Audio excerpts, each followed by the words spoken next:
Hello and welcome to this presentation on care for caregivers. My name is Sarah. I'm the program director at Gilda's Club Simcoe Muskoka. I have a master's degree in social work from the University of Toronto, and I've included my email here so that you can get a hold of me if you have any follow-up questions or anything else you'd like to chat about after the presentation. I thought we'd start off with some definitions of words that you may or may not heard of before. So the first one is compassion fatigue, and this is the profound emotional or physical exhaustion that helping professionals and caregivers can develop over the course of their career as a caregiver or a helper. Burnout is the physical and emotional exhaustion that caregivers can experience when they have low job satisfaction or feel powerless or overwhelmed. These are some definitions related to trauma. So vicarious traumatization is the profound shift in worldview that caregivers can experience if the caree has experienced trauma. This occurs when the stories or experiences caregivers hear transfer onto them in a way that they are also traumatized by the images and details, even though they did not directly experience it.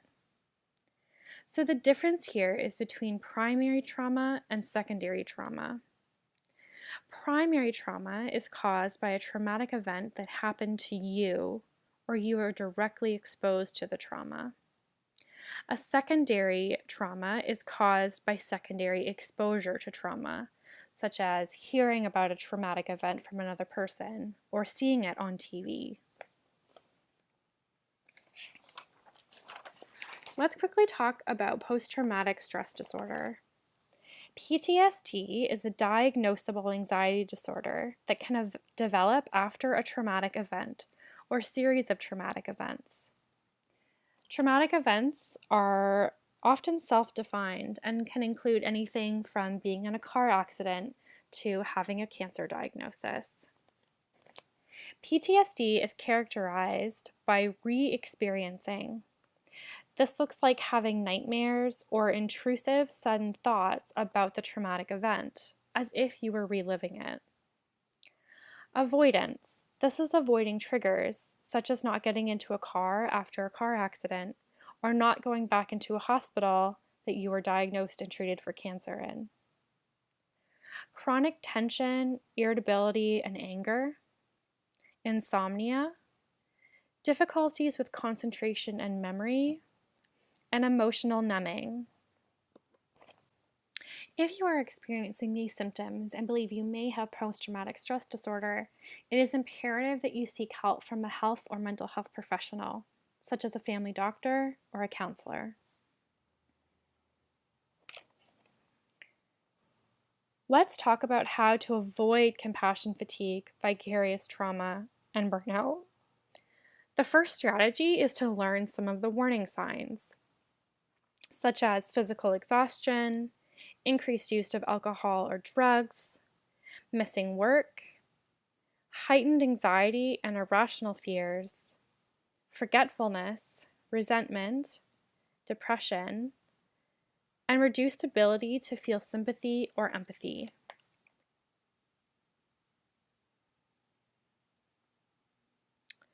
Another way to avoid getting compassion fatigue, vicarious trauma, or burnout as a caregiver is debriefing. Debriefing is an essential part of the caregiving role. It is a natural and important process in dealing with disturbing material. Debriefing in the caregiving context is simply the act of telling someone what you have experienced so that you do not have to hold the entire burden yourself. There are two types of debriefing: formal debriefing and informal debriefing. Formal debriefing is scheduled ahead of time, and often you can do this with a peer, a consultant, or a health or mental health provider, such as a family doctor or a counselor. Usually, formal debriefing can also involve a superior to supervise, especially in a workplace setting. Informal debriefing, on the other hand, often occurs in an ad hoc manner, be it with a friend over coffee or on the drive home and you call someone. Another type of debriefing is called sliming.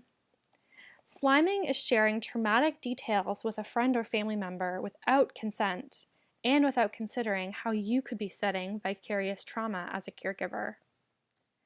There are 4 key steps for debriefing with someone without sliming them. The first is to increase self-awareness. Take a mental survey of a typical week and note all the ways in which you formally or informally debrief with people. Note the amount of detail you usually provide with them and the amount of detail they share with you in return, and the manner in which this is done. Is it done formally, such as with your counselor? Or informally, such as calling a friend and talking to them without asking them first? What is most helpful to you in dealing with difficult stories and experiences you have as a caregiver? The second step is fair warning. Before you tell someone a difficult story, you must give them fair warning. This allows your listener to brace themselves to hear the story. People are more likely to be negatively affected by a traumatic story if they are abruptly confronted with it. The third step is consent. After you give your listener a warning, you need to ask for their permission for you to share a difficult or traumatic story. Your listener has the choice to decline or to ask further questions to ascertain if they are ready to hear the story. They may also add limitations.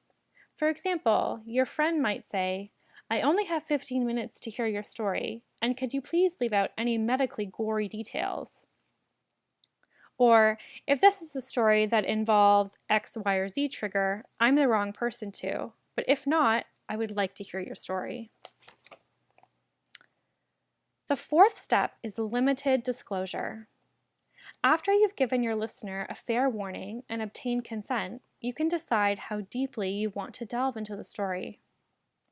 Imagine the story as a spiral, with the least traumatic, graphic, and disturbing details on the outside, and the most traumatic, graphic, and disturbing details in the middle.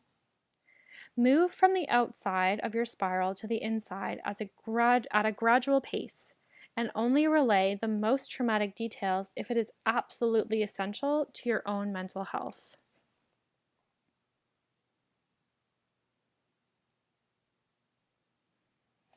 Let's talk about self-care. This story is called "You Are a Teapot." A weird phenomenon in a society is that so much instant gratification and making sure I get my fare is that individuals are notoriously bad at self-care. Individuals take their responsibilities seriously and want to do a great job at being a caregiver, a parent, a son or daughter, that all energy is focused on this task. It is admirable to live up to the responsibilities and care for others, but there are pitfalls to also not focusing on the self. Imagine you are a teapot. Yes, you are a teapot.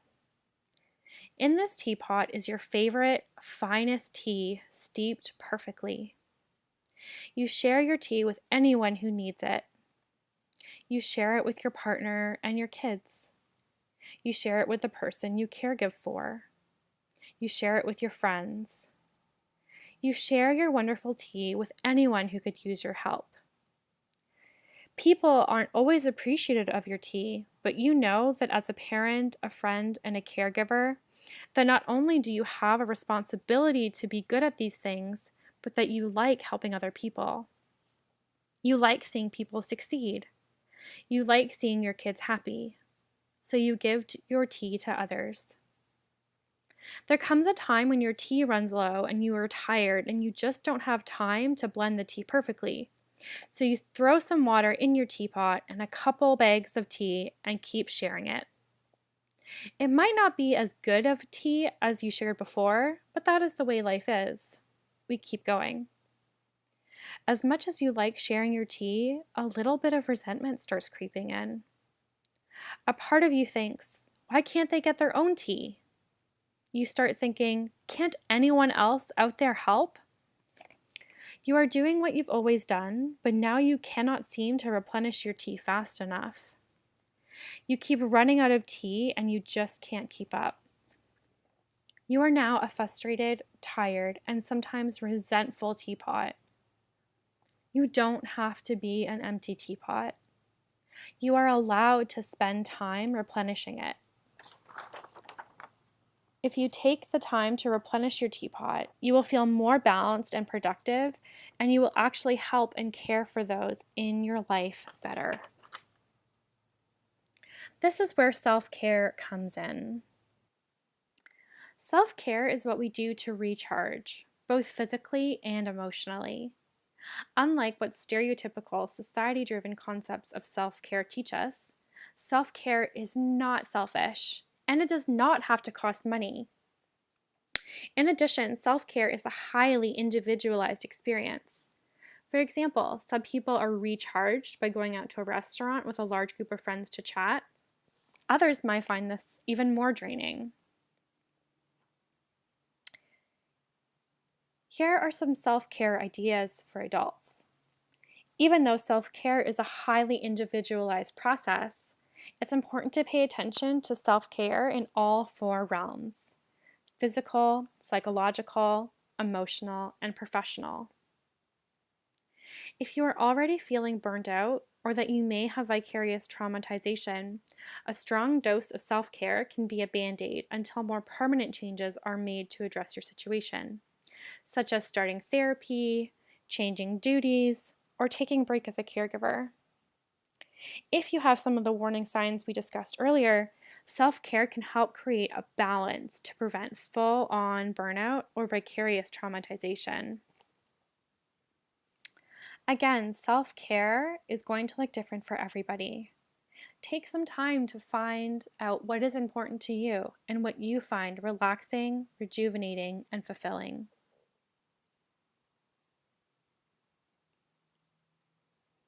Now let's talk about boundaries. Good boundaries demonstrate that you take care of yourself. They show that you matter. Good boundaries also show how you think about others. Are they worthy enough to respect? Are they worthy for you to take the time to fulfill yourself so that you can be the best caregiver that you can be?